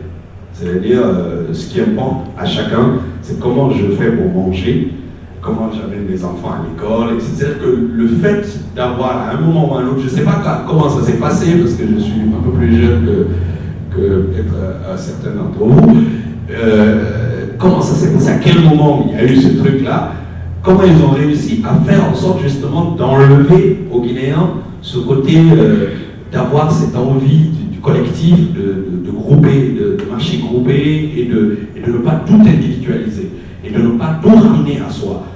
Et c'est ça peut-être aussi la distorsion la plus terrible dans l'histoire de notre pays et de notre communauté africaine, parce que fondamentalement, normalement, elle est le contraire de ça, la communauté africaine. Elle n'est pas individualiste, et aujourd'hui, elle est foncièrement. Les gens, comme je disais tout à l'heure, ce qui leur importe, c'est comment ils se lèvent ce matin, aller faire leurs petites affaires. Dès que tu t'engages sur un truc, on te dit, mais toi, tu vas pas bien. J'ai des amis dans la salle, j'ai des discussions régulières avec eux sur ces questions-là, et c'est pas possible. Des amis en Guinée, tu as quand même fait une thèse de doctorat, tu peux travailler pour une agence des Nations Unies, tu peux te faire de l'argent, et tu vas te perdre, t'asseoir pour faire des petits livres, ou aller dans une espèce d'histoire politique, tu vas mourir un matin, puis c'est ta famille qui a perdu. Depuis que Yaoundé est mort, c'est devenu l'exemple extraordinaire pour moi, puisque je le connaissais. Tu avais Yaoundé, on l'a oublié 2 jours après. C'est ce qui va t'arriver. Qui a perdu aujourd'hui? C'est sa famille. C'est sa famille qui a perdu ça. Donc, du coup, ce discours-là, il est relayé perpétuellement. Perpétuellement. Ceux qui, donc, d'une certaine manière, ont envie, entre guillemets, de faire le sacrifice, parce qu'on en parlait hier soir, ne trouvent pas suffisamment de vent pour faire tourner leur idée. Donc, du coup, à un moment donné, ils arrêtent, ils jouent à l'hypocrite, ils font leur truc. Maintenant, le recyclage dont on connaît, dont vous parlez tout à l'heure, il est à l'image de cette société parce que, encore une fois, puisque tout est individualisé, puisque la question, la société guinéenne, partout là où chacun se trouve, estime que ce qui est important pour lui, c'est uniquement sa réussite personnelle et que le pays peut dériver, au bout du compte, si lui il arrive à tirer son épingle du jeu, tant pis pour le pays. Voilà, donc du coup, les gens, ils se recyclent et ceux qui sont censés être les porteurs de cette flamme-là ont comme je disais tout à l'heure, ont déserté. Voilà, ils ont démissionné. Quelqu'un parlait de démission tout à l'heure. Oui, ils ont démissionné. Ils ont fait cela. Moi, quand je vais donner... Malheureusement, pourtant, il y a des gens en Guinée, des jeunes en Guinée qui ont besoin, je le disais hier, qui ont besoin de modèles auxquels se raccrocher. C'est si on avait des personnes qui pouvaient, d'une certaine manière, un peu plus se préoccuper de ce qui se passe dans le pays, je pense que ce serait... Mais ce n'est pas évident. C'est pas évident parce que quand vous faites des choses comme ça, ou quand vous avez des engagements aussi assumés, moi je les assume. Honnêtement, mes engagements politiques, par exemple, voilà, je me souviendrai toujours la toute première fois que j'ai rencontré Sékou Dana, il m'a dit tu peux venir travailler, tu restes dans l'ombre. Et je dis non, si je l'ai dit, je veux que les gens sachent que je suis là. Point. Je ne dis pas que c'est le meilleur, je dis mais j'ai choisi d'être là. Donc quand j'écris ce texte-là, c'est la même chose. Je ne dis pas que ce qui est écrit dans le bouquin, c'est la vérité. C'est juste un avis que je donne. Peut-être que si d'autres personnes donnaient d'autres avis, on trouverait peut-être les meilleurs avis pour faire avancer les choses. Si par exemple sur des questions qui divisent aujourd'hui notre pays, je dis par exemple sur des questions par exemple l'opposition au pouvoir, que s'il y avait une majorité de Guinéens qui estimaient par exemple que le pouvoir a des raisons et que cette majorité affirmait clairement que le pouvoir a raison, peut-être que l'opposition n'aurait pas d'autre choix que de se rallier. Mais si on passe notre temps à dire non, là ils ont raison, eux aussi ils ont raison, du coup on ne sait pas finalement qui a raison, et du coup le pays va continuer à faire du surplace. Et parce que les gens n'assument pas leur position, moi je préfère les assumer. Je les assume ici, dans mon livre, je les assume sur les médias, je les assume au théâtre, parce que encore une fois les textes que je choisis, j'ai toujours choisi de prendre des pièces de théâtre qui étaient des pièces de théâtre sur lesquelles il n'y avait aucun équivoque. Je choisis de prendre, j'ai pris Roméo et Juliette que j'ai adapté jusqu'au lendemain de la présidentielle de 2010, j'ai adapté la pièce, et dans le conflit Montaigu-Capulet qui oppose les deux grandes familles dans l'histoire de Shakespeare, je l'ai transposé en Guinée en conflit Peul-Maléké. Et j'ai fait en sorte que les responsables politiques soient présents. Je ne suis pas de la mouvance, mais je suis en contact régulier avec quelques amis qui sont de l'autre côté, qui connaissent parfaitement mon point de vue et j'assume ça. On est amis, mais on n'a pas les mêmes points de vue sur certaines questions, mais ça ne change pas qu'on est amis. Ce n'est pas parce qu'ils sont ministres que je vais pour autant barrer leur nom de mon agenda et que je ne vais jamais les voir. Donc, voilà, je ne sais pas si j'ai répondu au... il y a d'autres qui intervenants. L'absence de débat dans les médias. Alors, il y a des débats. Il y a des débats, mais malheureusement, c'est le niveau qui n'est pas très haut. Parce qu'encore une fois, on revient au même problème, qui est le fait de la désertion de ceux qui peuvent porter haut le niveau du débat. Si vous prenez toutes les grandes émissions en Guinée, parfois vous entendez les questions du journaliste, vous avez envie. Vous comprenez? C'est ça le... Allô? C'est bon? Donc c'est que puisqu'il y a une désertion, là aussi des élites, vous avez parfois toutes les vous avez 3, 4, 5 grandes émissions en Guinée qui sont dans les radios privées. Parfois vous entendez les questions des journalistes. Vous dites, bon, quand même quoi. Il vient d'où? Vous avez déjà le problème même de la langue qui est le matériau de base du journaliste. C'est d'abord la langue française, c'est l'utilisation même de ce matériau-là qui pose problème. Vous avez des gens, ils parlent français, vous dites non, il y a un problème. Donc là, encore une fois, et l'espace médiatique est à l'image de tous les autres espaces dont je parlais tout à l'heure. Là, les élites sont parties, les élites s'occupent de leurs affaires.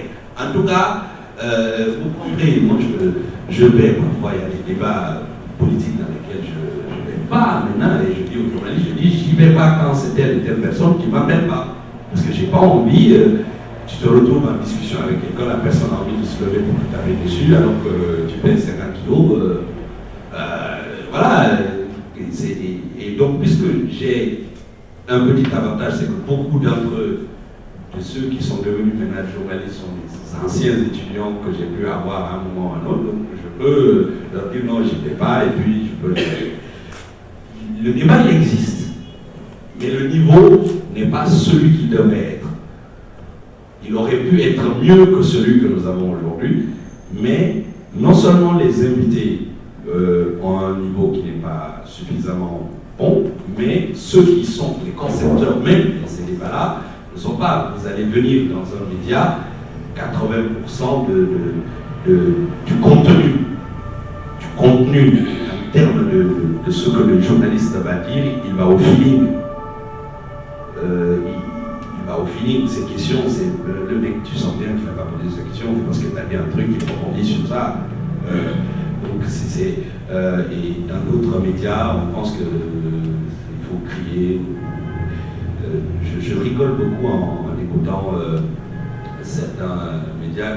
On entend souvent les gens dire tel invité va venir s'expliquer. Je dis ça veut dire tout ce que ça veut dire. Venir expliquer, venir s'expliquer, ça n'a pas le même sens.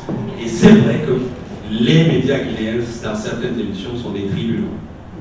Ce n'est pas fait pour que quelqu'un vienne expliquer une chose, pour que vous compreniez, c'est pour que les gens viennent hurler pendant 1 heure, et puis après chacun rentre, ah je l'ai coincé aujourd'hui, ah t'as vu comment j'ai pu l'avoir? Bon, après le gars il est persuadé qu'il a fait du bon boulot, mais encore une fois je trouve que c'est parce que ceux qui ont le niveau n'y vont pas, et puisqu'ils n'y vont pas, c'est pas moi qui le dis, je crois que c'est quelqu'un de plus intelligent que moi qui disait que la nature a horreur de vide. Voilà. On va passer la parole à M. Bas. Il nous a interpellé en tant qu'ancien doyen sur des questions très précises. Je voulais répondre, faire des observations, poser quelques questions. Vous avez parlé de l'individualisme exacerbé.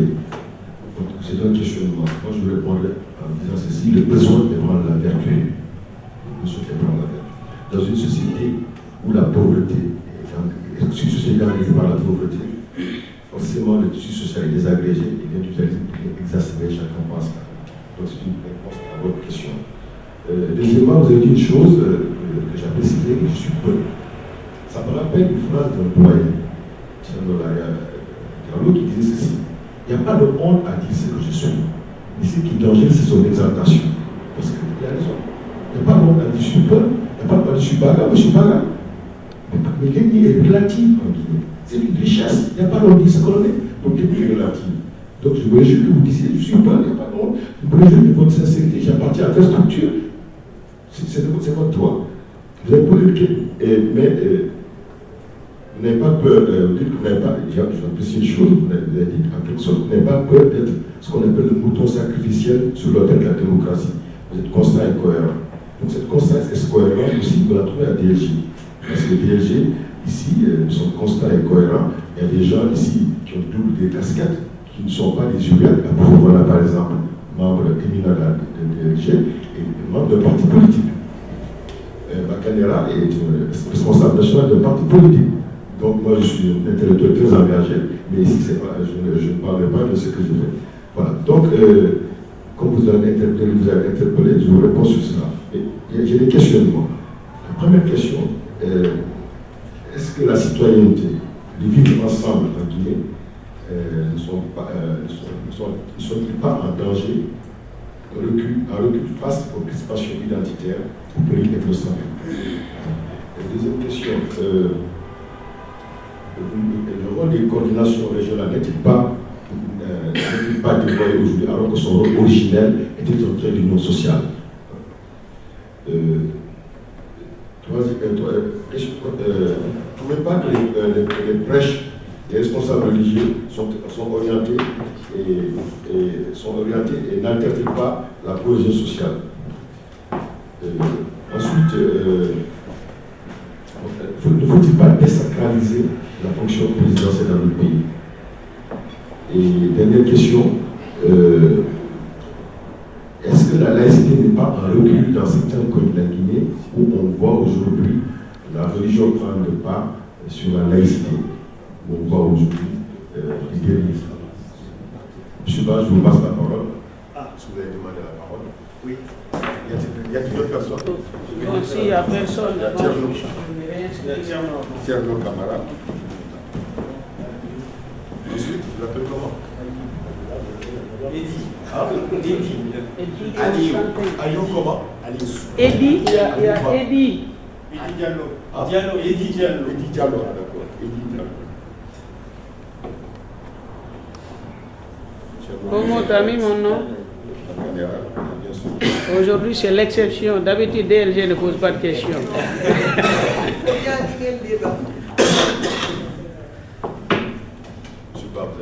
Bien, donc effectivement, on ne peut pas rire de tout. On ne peut pas rire de tout aujourd'hui en Guinée, parce que quand on arrive en Guinée, la première des choses qu'on constate, c'est déjà sur la voie publique, vous voyez comment les gens se comportent. La misère, le niveau des universités, j'en passe.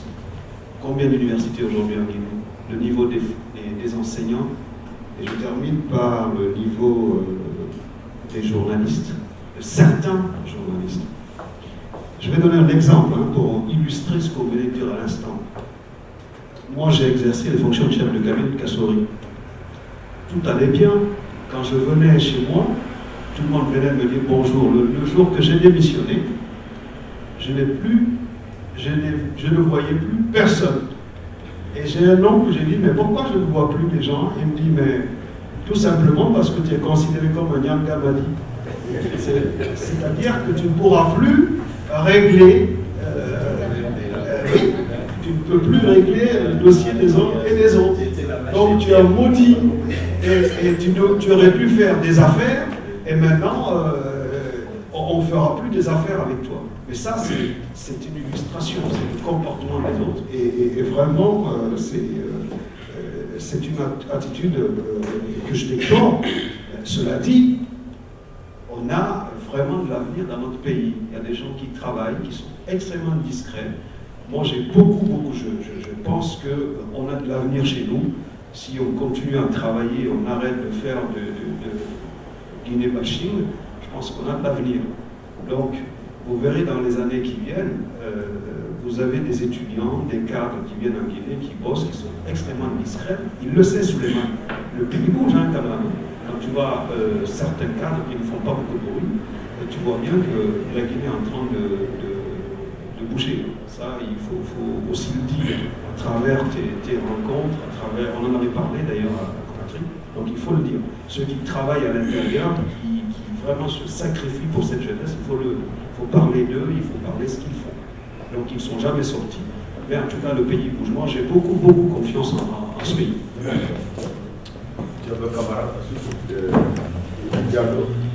Merci, chers nos camarades. Je remercie le Club DLG pour ce cadre de rencontre. Et bon, tout ce qu'ils font depuis, comme ça a été relaté, c'est qu'ils les singularisent d'ailleurs dans notre paysage associatif en France. Saluer l'engagement de Souleymane, comme M. Camara l'a relaté, qui date de longtemps. La première fois que j'ai vu Souleymane s'engager sur des actions vraiment visibles, c'était en 90-91, c'était en 11e année, la seconde, quand il a créé avec certains le groupe de théâtre Djibril Tamsirian. Je pense que depuis là, ici, donc je voudrais saluer cela et poser quelques petites questions. Comme ça a été expliqué, les chroniques restent très contextuelles. Est-ce que quelqu'un qui n'est pas dans ce contexte-là, c'est facile à comprendre? Est-ce qu'il peut vraiment comprendre ces chroniques-là? Est-ce que c'est facile à lire? Et puis, est-ce qu'en Guinée, parce que c'est des questions qu'on se pose ici, est-ce que les gens lisent en Guinée? Aussi,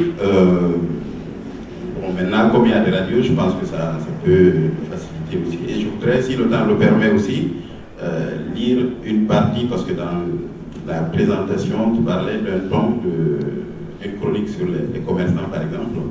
Voilà, si on peut avoir un petit extrait. Merci.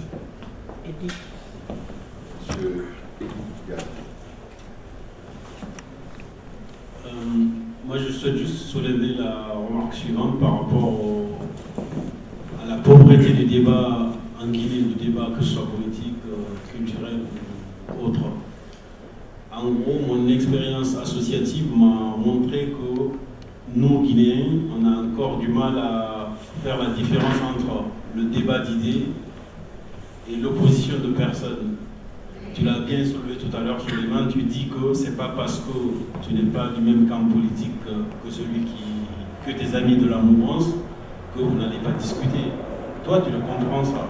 Mais la majorité des Guinéens, malheureusement, y compris ceux qu'on appelle l'élite, c'est-à-dire que les intellectuels, que ce soit de la diaspora ou des locaux, aujourd'hui, tu ne peux pas engager un débat politique ou économique ou autre avec quelqu'un sans que vous n'ayez le risque d'en arriver au même. Tout simplement parce que du fait que vous n'avez pas les mêmes points de vue, ils considèrent que vous êtes des ennemis. Alors que non, on a des exemples partout en France. Ici, c'est pas parce que Marine Le Pen se chamaille sur un plateau avec quelqu'un Mélenchon de l'extrême gauche qui vont en arriver au même. Mais malheureusement, tant qu'on ne dépassera pas ce stade, le débat n'avancera pas. Ça, c'est le premier point. Le deuxième point, c'est au niveau du rôle des coordinations régionales. Je pense qu'aujourd'hui, avoir le tissu social, pour moi, c'est un échec. sachant que le dialogue, je ne suis pas sur place, je ne suis pas en Guinée, je suis ici, mais à travers ce que je lis de part et d'autre, j'ai l'impression que le tissu social s'est dégradé. Et donc aujourd'hui, les coordinations régionales qui étaient censées faire le trait d'union entre les différentes communautés, entre les différentes régions de la Guinée, il y a faillite. À un moment donné, je pense qu'il faut qu'ils reprennent leur bâton de pèlerin et dire que le vivre ensemble, il n'y a que ça qui pourra sauver la Guinée, sinon on va aller vers le chaos. C'est tout ce que j'avais à dire. Merci. Ouais. Monsieur Ba.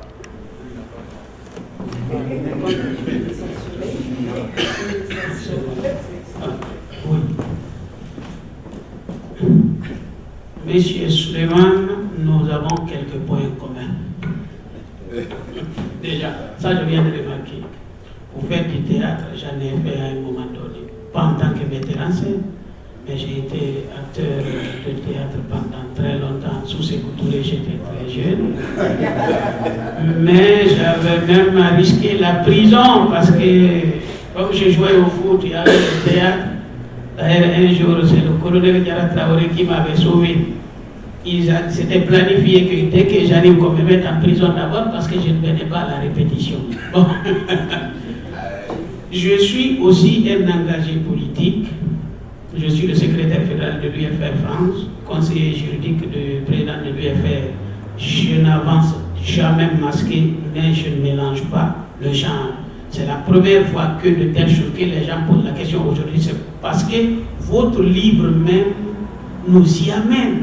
Sinon, DLG, nous servons tout le monde de la même manière, nous ne posons même pas de questions. Mais aujourd'hui, c'est votre livre qui nous a entraînés ici et j'espère que ça ne sera pas dommageable. Je reviens maintenant, vous parlez du niveau de la presse. Je vous dis, j'ai un site internet, leguépard.net, je ne suis pas journaliste, je n'ai ni leur formation, ni leurs compétences. Je l'ai toujours dit partout où je prends la parole. Et le problème de la Guinée, c'est que n'importe qui, on s'autoproclame journaliste. Si on n'a rien à faire, on peut créer un site internet, on se donne le droit d'insulter les autres. Point, on est journaliste. On s'octroie le droit d'insulter les autres. C'est ce que j'appelle journaliste par accident technologique et alphabétique. Totalement. Ça correspond à ce que je viens de dire. Alors, nous parlons de la liberté d'expression. Il y a une loi organique que vous connaissez bien que moi, qui a dépénalisé le délit de la presse. Mais vous ne croyez pas qu'en son état actuel, que cette loi est non seulement, à mon avis, inconstitutionnelle, mais très très dangereuse pour la presse même à long terme. Je m'explique. Celui qui se dit aujourd'hui journaliste en Guinée peut atteindre à mon honneur.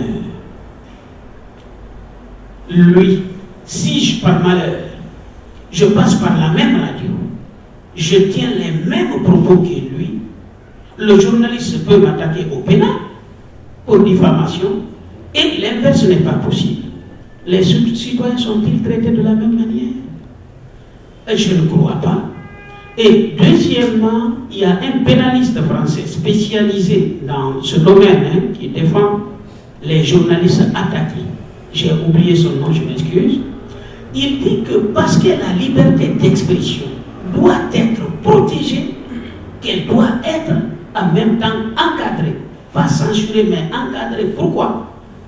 Si, parce que vous avez la plume, parce que vous avez le micro, comme ça se passe en Guinée, quelqu'un vient vous donner de l'argent pour diffamer votre projet, ça vous le savez, dire des énormités incroyables, faciles à vérifier.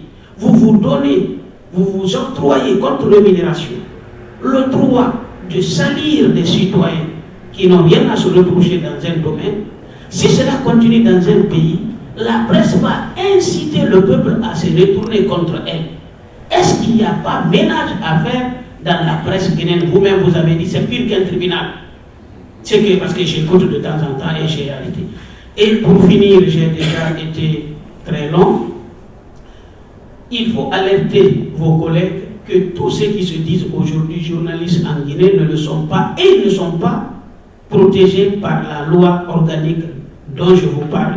Parce que selon cette même loi, je ne sais pas si c'est à son article 92, les journalistes en Guinée, que celui qui a le niveau bac au minimum, et qui a fait un stage de 2 ans, et puis maintenant, stage sanctionné par, je ne sais pas, un document remis par, je ne sais pas si son employeur en est mot. Alors que nous savons aujourd'hui que certaines grandes radios très bien connues sont dirigées par des Guinéens qui n'ont absolument pas le niveau du bac du tout, qui n'ont absolument aucun bagage intellectuel requis par la loi organique en question. Alors, quelle est votre vision sur cette question? J'ai été très long, mais je m'en excuse. Il y a une dame.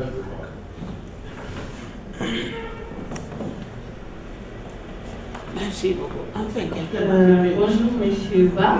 Ah, je t'ai bien filmé ça. Je vous remercie et je remercie aussi les organisateurs. J'ai juste une question. Vu aujourd'hui la situation sociopolitique en Guinée, vu votre double casquette que je connais, étant d'un côté politicien et d'un côté écrivain, et autre chose aussi, vu aussi par rapport à cette division entre les Peuls et les Malingués, est-ce que votre livre aujourd'hui, vous avez dit que c'est... Vous avez fait un résumé de la vie, comment dirais-je, l'actualité en fait en Guinée. Comment est-ce que vous avez une chance d'être lu vraiment par tous les Guinéens, ou comment est-ce que vous voyez ça? Je vous remercie.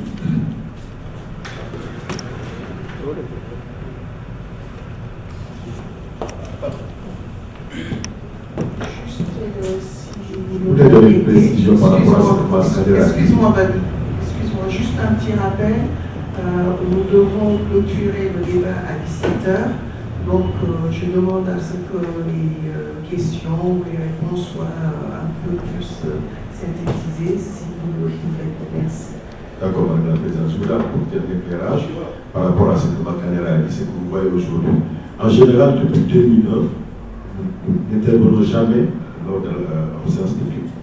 Mais parce qu'on a l'habitude de recevoir notre invité en amont, de lui poser des questions. Et cette fois-ci, malheureusement, nous n'avons pas pu le faire. Donc, c'est pour ça que nous permettons de poser des questions aujourd'hui. Sinon, ce n'est pas, c'est une parenthèse qui va être vite fermée, quoi. Donc, je voulais poser une question dernière, parce que qui me tient beaucoup à cœur. J'ai entendu récemment le chef d'État dire que si on continue, il va mettre en application la loi anti-casseur. Je voudrais vous dire une chose. En 1993, j'avais fait cette remarque que cette loi anti-casseur est une loi qui a été copiée par la loi française. C'est le mimétisme négatif que le juriste, que le législateur font. Et la Cour européenne des droits de l'homme a rétoqué cette loi qui est en vigueur en Guinée aujourd'hui. Pourquoi j'ai dit? Parce que la loi anti-casseur instaure la responsabilité collective au fait d'autrui. La Cour européenne des droits de l'homme l'a refusé parce qu'il n'y a pas de responsabilité collective pour faire d'autrui. Il n'y a que responsabilité individuelle pénale. Ça veut dire quoi? Aujourd'hui, Makanera, qui est de l'UFR, chef de l'UFR, si demain les gens de l'UFR, il est assis ici, le président de l'UFR, les gens de l'UFR sont dans le 13e arrondissement, font des dégâts, c'est Makanera qui est collectivement, qui est pénalement responsable alors qu'il n'est pas sur place. Donc aujourd'hui, pourquoi j'ai dit ça? Parce que les événements peuvent se produire, les événements de l'UFR peuvent agir à bloquer. On va anticiper la responsabilité pénale pour faire le truc. Est-ce qu'il ne faut pas, ne pensez-vous pas qu'il est temps que vous mettez l'accent sur cette loi anti-casseur qu'on peut mettre en application aujourd'hui, qui a été instaurée par l'ancien code? Je vous remercie. C'est la dernière question, là, je Alors, je vais essayer d'aller vite. D'abord, la première question, c'était est-ce qu'il n'y avait pas un danger sur le vivre ensemble aujourd'hui en Guinée? Oui et non. Oui, parce que effectivement, on a l'impression que lorsqu'on écoute les médias, ce qui transparaît les discours médiatiques, sont des discours exacerbés ethniquement, et qu'on a l'impression que ces discours-là sont effectivement amplifiés parce que les médias sont des lieux effectivement d'amplification des opinions qui sont larvées au sein de la société. Mais en même temps, je pense que non, parce que au bout du compte, quoi qu'il arrive, quand même, malgré ce qu'on estime être problème entre les différentes communautés, les gens continuent quand même d'une certaine manière à se fréquenter.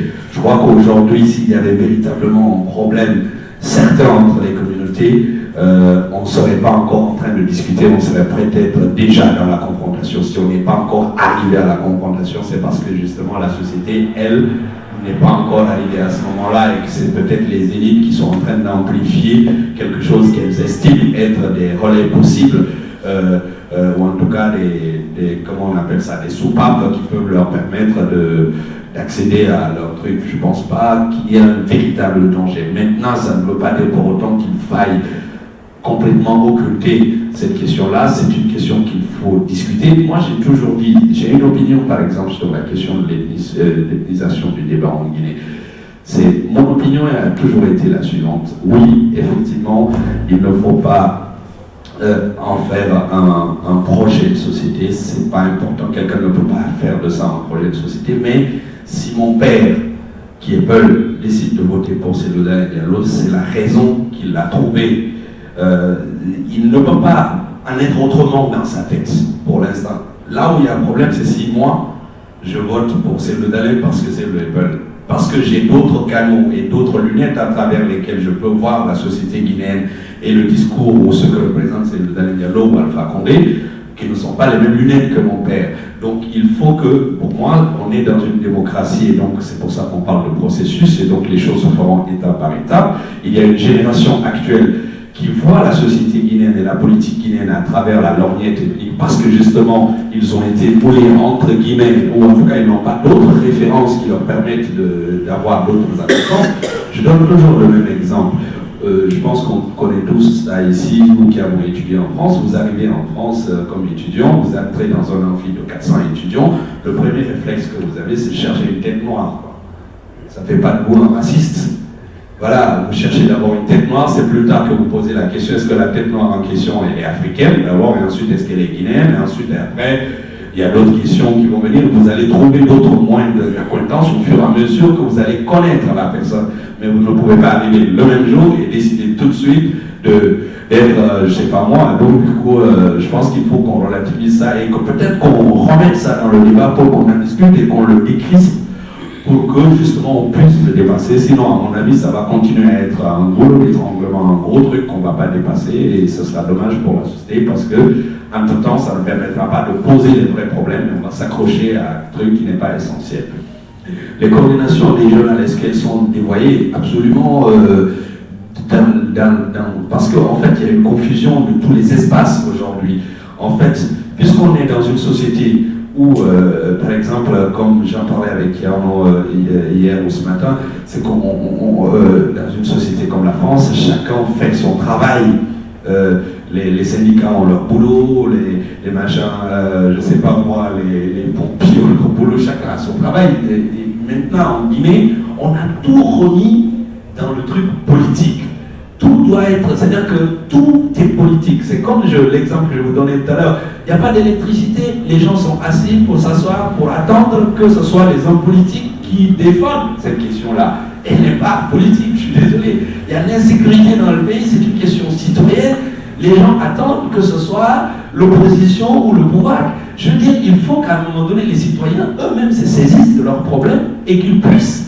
Parce que si on continue à faire cela, quel que soit finalement celui qui va arriver au pouvoir, il va continuer à agir exactement de la même manière parce qu'en fait, vous prenez l'exemple des événements du 28 septembre ou des événements de janvier, puis mieux, les événements de janvier, février 2007, à l'époque où toute la Guinée était dans la rue. Aujourd'hui, le 22 janvier arrive et ça passe.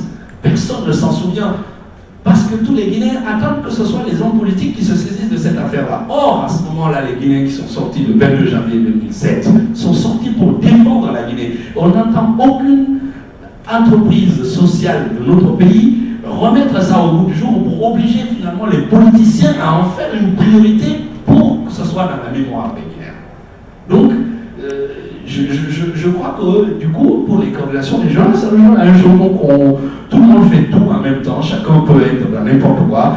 Moi, je me suis retrouvé dans la politique, honnêtement, par la force des choses. C'est parce qu'à un moment donné, je me suis rendu compte que que peut-être que ce que j'étais en train de faire au niveau des planches, au théâtre ou dans l'espace médiatique ne portait pas suffisamment. Donc je me suis dit peut-être qu'en allant dans l'espace politique et l'espace de décision, je pourrais influencer les choses. Mais si au niveau de l'espace médiatique ou de l'espace artistique, il y avait suffisamment de puissance avec la corporation de ces deux endroits-là, je pense que peut-être que je n'aurais jamais eu envie d'aller dans l'espace politique, je serais resté dans cet espace-là pour mieux défendre la société guinéenne au-delà d'un quelconque clivage politique. Les brèches altèrent la cohésion. Les brèches, elles altèrent la cohésion pour une raison, ils altèrent la cohésion pour une raison simple, parce qu'ils sont fabriqués quelque part. C'est un seul endroit. Les brèches dans les mosquées, c'est la Ligue islamique qui les fournit. C'est ça, on fait un brèche, on le photocopie et on l'envoie dans les mosquées. C'est un seul diffuseur. Donc, c'est pas chaque mosquée qui fait son truc en fonction du contexte dans lequel il est. Non, ça ne marche pas comme ça en Guinée. La loi, c'est la Ligue islamique qui décide du prêche du jour, et le prêche est photocopié et il est distribué aux mosquées. Voilà. Donc, après, je vous laisse faire votre propre conclusion. Voilà. La désacralisation du président de la République. Évidemment que moi je suis pour ça. Je suis pour la désacralisation de tout. C'est ce que le Lex a apporté en Guinée sous le régime de Lansana Conté. C'est d'avoir humanisé d'une certaine manière Conté. C'est d'avoir fait de Conté un être humain dont on pouvait se moquer. Quand on désacralise quelqu'un, on peut rire de quelqu'un, c'est plus facile de le critiquer et c'est plus facile d'avoir un rapport peut-être plus tendre même avec lui. Donc évidemment que je suis pour la désacralisation, mais puisqu'on est dans une société où la religion a une forte prégnance sur nos façons d'être et notre façon de comprendre la société, le chef est le représentant de Dieu sur terre. Donc du coup, pour la désacralisation, on est parti encore pour beaucoup de beaux siècles devant. C'est sur la question de la laïcité, oui, moi je crois qu'en fait, on est dans un pays, finalement, où la question de la religion, elle vient beaucoup polluer les choses. Dans le passage que je lisais tout à l'heure, je disais, oui, je suis musulman, je suis peul et musulman. Ça veut dire quoi pour moi? D'abord, avant d'être musulman, je suis peul. D'abord. Et j'ai l'impression qu'en Guinée, on l'oublie souvent. On oublie qu'on est d'abord soussou avant d'être peul, avant d'être musulman ou chrétien, ou qu'on est malinqué avant d'être... C'est-à-dire que ce qui fait de nous, culturellement, n'a rien à voir avec notre conviction religieuse. Et quand il y a une confusion des genres, je crois qu'il y a un vrai problème. Quand j'enseignais à la Martinique, il y a une étudiante qui est venue me voir un jour qui m'a dit, monsieur, parce que je leur donnais des cours, on m'avait demandé si je pouvais donner des cours de langue africaine là-bas, et je leur avais dit, bon, je suis peul, donc peut-être que c'est la seule langue que je peux donner. Une étudiante est venue me voir un jour, me dit, est-ce que vous pouvez, j'ai un couple d'amis qui attend un enfant et voudrait un nom peul. Est-ce que vous pouvez me donner un nom peul pour leur famille? Je me suis assis, j'ai réfléchi, j'en ai 14 dans ma famille, on est 14 à s'être appelés avec des noms arabes. C'est Suleiman, c'est Aïssadouz, c'est Saïdou, c'est Mariam. On est 14, on s'appelle tous avec des prénoms arabes. Aujourd'hui, un peul ne peut pas appeler son enfant Samba. Parce qu'on est au Maturo. Or, on est d'abord ça, avant d'avoir été musulman. Et je ne me souviens pas, et je le dis avec beaucoup de distance, je ne me souviens pas que quand Mahomet a changé de religion, on a rasé sa tête et qu'on a dit qu'il faut qu'il change de nom. Il s'appelait Mahomet avant, il s'appelait Mahomet après. Donc, pour moi, la question de la confusion de ce que nous sommes intrinsèquement en tant que peuple ne doit pas être altérée par une conviction religieuse, quelle que soit. Parce que sinon, à un moment donné, on fait une confusion entre finalement être musulman et arabe. Pour moi, c'est pas la même chose. C'est pas... les chroniques, est-ce qu'on les comprend en Guinée et en dehors de la Guinée? Oui. Mais en matière de communication, souvent on dit que lorsque quelqu'un écrit un texte, quel qu'il soit, ou même quand on vient faire une conférence, il le fait dans une perspective de ce qu'on appelle un horizon d'attente. C'est-à-dire qu'il se construit l'image de celui à qui il est censé s'adresser. Donc forcément, cette construction de l'image de l'auditeur potentiel à qui il est censé s'adresser influencera la construction de son texte. Donc forcément, il y a des le texte que j'écris, il ne peut pas être compris par tout le monde de la même manière. C'est comme lorsque vous allez voir un film, tous on est 15-20, on va aller voir un film, quand il faudra le raconter, chacun d'entre nous le racontera de sa propre manière, donc parce qu'on va avoir des angles, comme on dit en matière de journalisme, des angles d'attaque différents, et donc du coup il y a certaines choses dans les livres qui seront transparents, d'autres qui ne le seront pas. C'est comme vous tous qui êtes ici, je pense que si certains d'entre vous regardent les Guignols de l'info, vous rirez de certaines choses que le mec qui vient d'arriver de Conakry ne comprendra rien, il va dire. Moi je me souviens toujours que quand je venais d'arriver, je me souviens que j'étais dans un restaurant universitaire un jour, les gens étaient venus présenter un petit sketch, et les gens étaient pliés de rire, et moi pourquoi ils rient? Parce qu'évidemment, la satire, essentiellement, elle fonctionne sur des clés. Si vous n'avez pas les clés, si vous n'avez pas les codes, vous ne pouvez pas rentrer dedans. J'ai vu, je donne un exemple, j'ai vu sur le journal, le petit journal de Yann Barthès, après le truc de Charlie Hebdo, quand Sarkozy avait brûlé tous les trucs qui étaient passés devant, et donc du coup, Yann Barthès a fait, elle a mis des couches et des couches et des couches. Si vous n'avez pas l'information de base qui vous dit que Sarkozy était au départ le jour là, derrière, et qui s'est retrouvé devant, vous allez voir 10 fois ce sketch de Yann Barthès, ça vous fera pas rire, vous ne rirez pas. Donc vous avez bien besoin d'abord d'avoir le background, ce qu'on appelle en communication les compétences encyclopédiques, donc qui sont un ensemble de savoirs que vous avez glané au fur de votre éducation, de votre parcours, histoire, etc. etc. C'est l'ensemble de ces éléments-là qui vous permettent de faire la connexion. Donc la lecture du livre, à ce moment-là, n'est pas en fait simplement une lecture intra-énoncive, c'est-à-dire à l'intérieur de l'énoncé. Il y a une lecture qui est extra-énoncive, et que vous êtes obligé à un moment donné de sortir du livre, de convoquer d'autres choses qui vous permettent de faire les connexions, et ensuite, vous allez, c'est rigolo ou c'est pas rigolo, alors ça va faire un truc dans votre tête. Donc il y a certaines choses que vous allez comprendre, évidemment, d'autres que vous ne comprendrez pas. Vous, en tant que Guinéen qui êtes ici, vous lirez ce bouquin, vous ne le comprendrez certainement pas de la même manière que ceux qui sont à Conakry, malgré le fait que vous soyez Guinéen. Donc c'est encore... mais ça ne veut pas dire, c'est-à-dire que chacun va y trouver sa petite... j'espère. C'est ce que j'espère, son petit truc à lui. L'extrait de commerçant, oui, je vais lire juste un petit passage. C'est la chronique 44, je crois.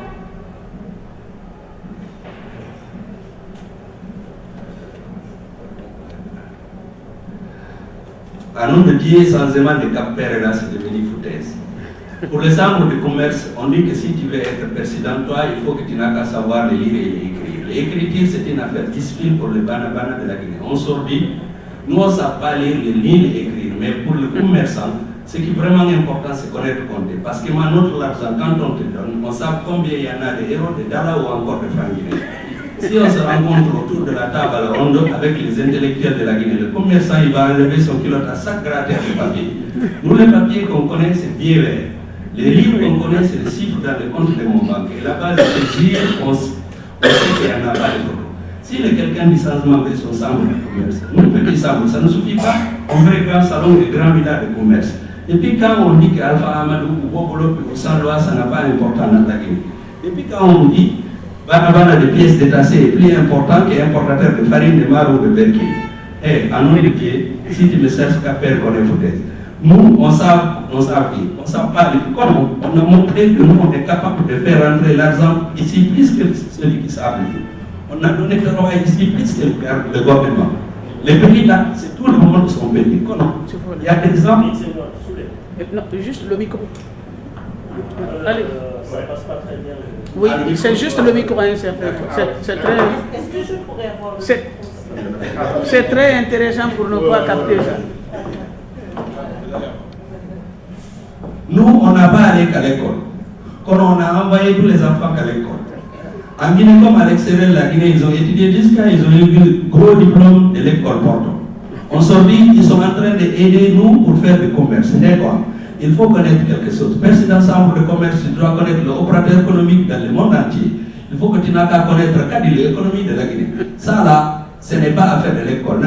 Ça là, c'est business. Si tu connais bien le commerce, tu peux appeler quelqu'un qui connaît, si tu connais bien le commerce, tu peux appeler quelqu'un qui connaît les lire et l'écrire pour que lui n'a qu'à t'aider à gratter les papiers. Si tu veux donner ton chambre de commerce comme affaire de copains et de coquins, voilà, et tu vas voir.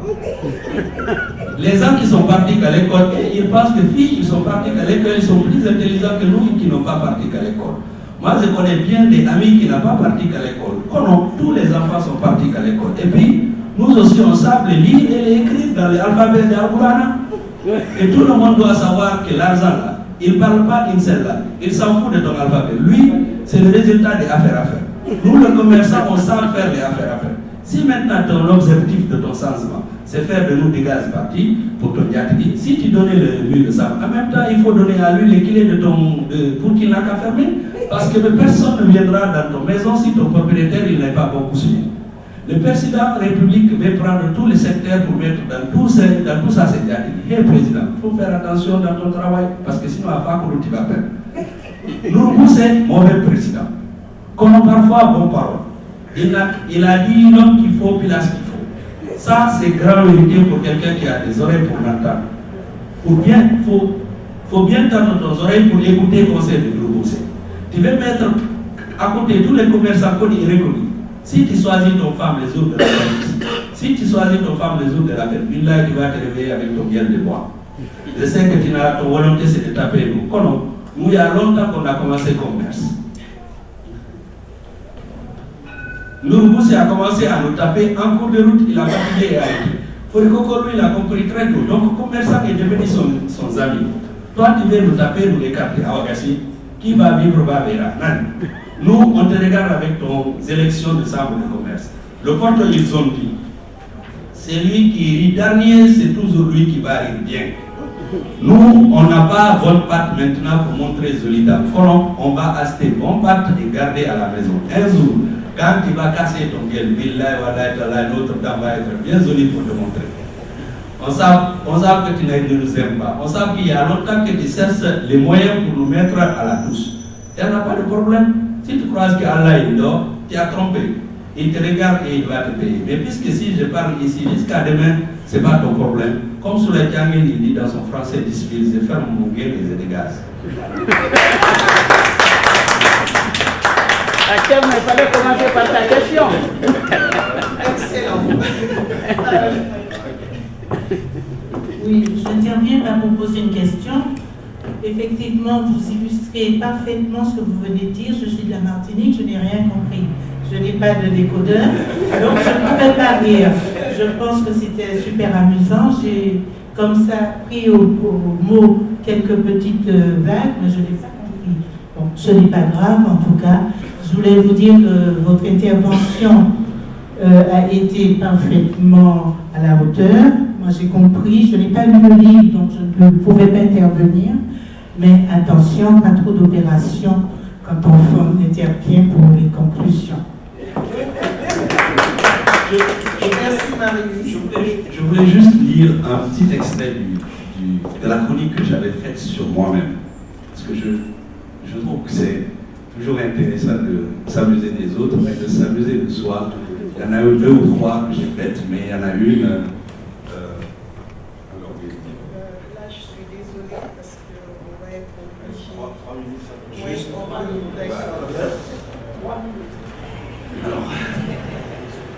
Un certain parti politique d'une petite cellule vient de nommer son nouveau poste de la communication. Un certain Freddy qui avait gueulé partout sa démission revient nous casser la noix avec cette foutue nomination. On l'avait entendu à haute et intelligible diffusion quand il a dit qu'il abandonnait sa cargaison. Si sa parole mangeait l'homme, il y a longtemps que le Freddy serait en mode digestion. Mais dans ce bled de contradiction à répétition, chacun peut y aller de son verbe avec ses paradoxales déclinaisons. Donc, le Foulédi Feleke a lâché sa factice déclaration sur laquelle il revient sans aucune honte à son fronton.